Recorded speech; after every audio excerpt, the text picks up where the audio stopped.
Light weight బంగారు diamond ఆభరణాలు, వందల రకాల డిజైన్స్ ఏవైనా ధర మాత్రం ఒక్కటే.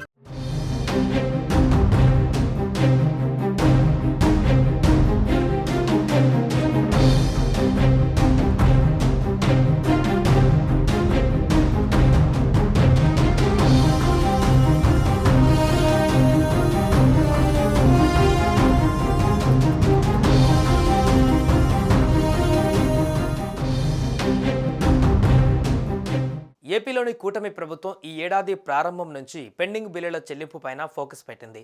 వివిధ వర్గాలకు గత ప్రభుత్వం పెండింగ్ పెట్టిన బిల్లులను ప్రణాళికాబద్ధంగా ప్రభుత్వం జమ చేస్తుంది.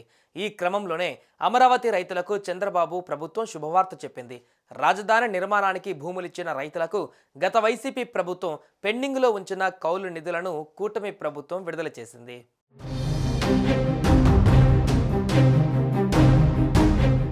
నవ్యాంధ్ర అభివృద్ధి ధ్యేయంగా రాజధాని కోసం భూములు త్యాగం చేశారు అమరావతి ప్రాంత రైతులు. అధికారంలోకి రాగానే వైసీపీ ప్రభుత్వం పెండింగ్లో ఉంచిన కౌలు నిధులను సంక్రాంతి పర్వదినం సందర్భంగా రైతుల బ్యాంకు ఖాతాలలో జమ చేసింది. కొందరికి సోమవారం నుంచే డబ్బు ఖాతాలో జమ కావడంతో వారి ఆనందానికి అవధులు లేవు. ఇక బ్యాంకులకు కూడా ఈ మేరకు ప్రభుత్వం నుంచి నిధులు బదిలీ కావడంతో రైతుల ఖాతాలలో వరుసగా జమ చేస్తున్నారు. ఏడాదిలో అతిపెద్ద పండగ అయిన సంక్రాంతికి ఒకరోజు ముందే డబ్బులు చేతికి రావడంతో రాజధాని ప్రాంత రైతులు ఆనందం వ్యక్తం చేస్తున్నారు.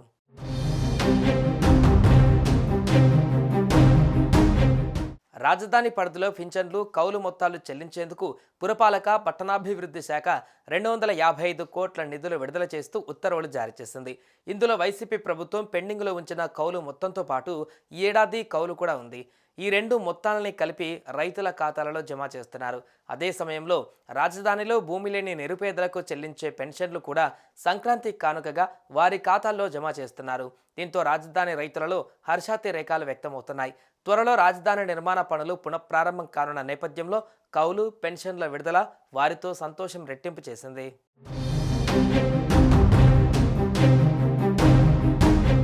రైతులకిచ్చిన 10 ఏళ్ల ఒప్పందం ఈ ఏడాదితో ముగుస్తోంది.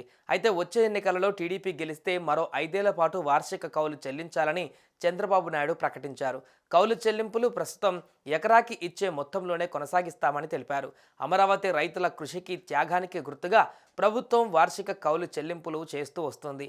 ఈ సంక్రాంతి సందర్భంగా డబ్బులు ముందుగా ఖాతాలలోకి జమ కావడం రైతుల పండుగ ఆనందాన్ని రెట్టింపు చేసింది.